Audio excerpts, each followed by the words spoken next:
你有冇試過明明好想改變自己，但每次都係3分鐘熱度，想早啲瞓，結果晚晚都碌電話，想做運動，買咗對鞋，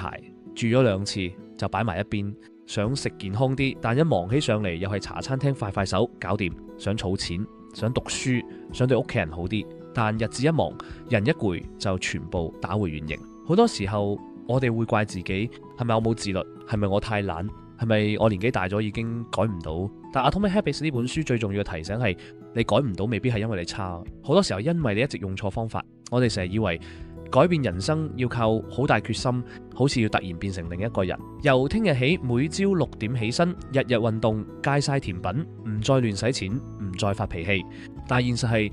人到中年之後，我哋有家庭、有工作、有身體狀態，有好多責任。你唔可能日日靠一股鬥志撐住，鬥志係會攰嘅，意志力係會用完嘅。所以真正聰明嘅改變唔係逼自己辛苦啲，而係設計一個令自己容易做好啲嘅生活。呢本書講嘅其實唔係叫你一夜之間改變人生，佢係話人生真正嘅改變好多時候都係由一啲細到你睇唔起眼嘅習慣開始。每日行多10分鐘，每晚早15分鐘放低電話，每餐少飲一杯甜嘢，每日記得一件值得感恩嘅事，每次想鬧人之前停3秒先講嘢。呢啲事好細，細到你會覺得咁樣有咩用？但問題就喺度，我哋太睇重大改變，太睇輕小習慣，一日改少少，你未必睇到分別。但係1年、3年、5年之後，你會發現你嘅身體、心情、金錢、人際關係，全部都係由每日重複嘅小選擇慢慢堆出嚟。人生下半場最可怕嘅唔係改得慢，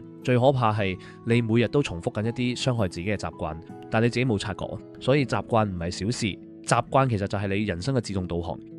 Atomic Habits 第一個重要概念係唔好只係問自己我想要咩結果，要問自己我想成為一個點樣嘅人。唔好只係講我要做運動，你可以改成我係一個會照顧自己身體嘅人。唔好只係講我要儲錢，你可以改成我係一個會為將來留選擇嘅人。唔好只係講我要少啲發脾氣，你可以改成我係一個願意好好講嘢、珍惜屋企人嘅人。當你咁樣諗，每一個細行動就唔再只係任務，佢變成一張投票紙。你每次行10分鐘就係投票俾一個更健康嘅自己，你每次冇亂買嘢就係投票俾一個更安心嘅自己，你每次忍住唔鬧人，改用好啲語氣講，就係投票俾一個更溫柔、更成熟嘅自己。你唔需要一次過變完美，你只需要每日投多1票俾你想成為嗰個人。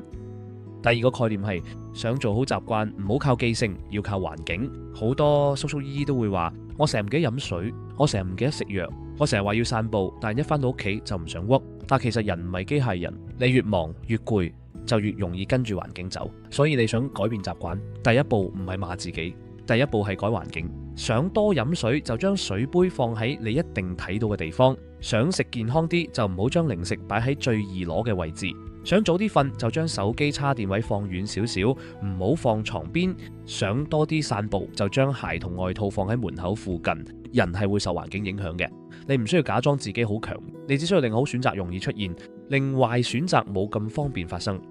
第三個概念係習慣要容易先會長久。好多人成日一開始就太狠，第一日話要跑5公里，第一日話要睇1個鐘書，第一日話完全戒糖，第一日話以後唔再嬲，結果做咗2日太辛苦放棄，一放棄又怪自己冇用。但書入面有一個好實際嘅方法，將習慣縮細，細到你冇藉口唔做。想做運動，唔好一開始就要求自己跑半個鐘，先注上運動鞋，行出門口2分鐘。想睇書，唔好一開始就要求自己睇1章，先睇1頁甚至2行。想早瞓，唔好一開始就逼自己10點瞓，先提早15分鐘，放低手機。細習慣嘅目的唔係即刻改變結果，佢嘅目的係幫你重新建立一種信心，原來我係做到嘅。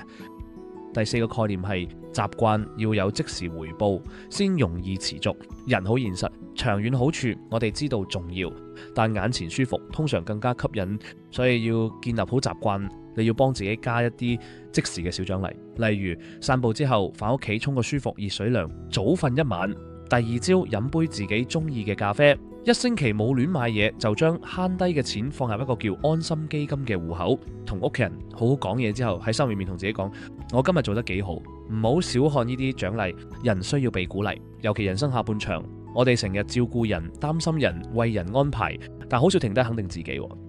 講到呢度，你可能會問，咁我應該由邊度開始？我會建議唔好一次過改10樣嘢。人生下半場最重要唔係貪多，係揀一個最影響你生活嘅地方，由一個細動作開始。如果你而家最擔心健康，就由每日行10分鐘開始；如果你最擔心瞓覺，就由瞓前15分鐘唔睇手機開始；如果你最擔心錢，就由每次買嘢之前停10秒開始，問自己一句：我係真係需要定係而家心情唔好？如果你最擔心關係，就由每日一句好說話開始，一句多謝，一句辛苦啦，可能已經係一個新開始。記住，真正改變你人生嘅唔係某一日突然爆發嘅決心，係你每日都做得到嘅小動作。Atomic Habits 真正想教我哋嘅唔係點樣逼自己變成超人，而係點樣用一個聰明啲、溫柔啲、實際啲嘅方法，慢慢變成一個更好嘅自己。所以唔好再一失敗就話自己懶，唔好再因為以前改唔到就覺得以後都改唔到。你需要嘅可能唔係更多責備，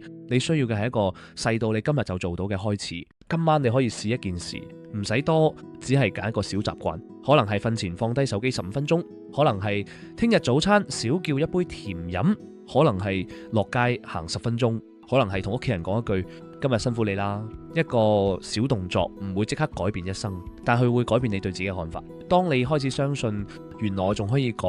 原來我仲可以進步，原來人生下半場唔係只可以等老，而係仲可以慢慢變好，咁就已經係一個好重要嘅開始。如果你覺得呢條片有用，可以留言話我知你最想建立邊一個小習慣，係早睡、散步、少啲發脾氣、儲錢，定係放低手機。人生下半場唔需要一步登天，由今日一個小習慣開始已經夠好。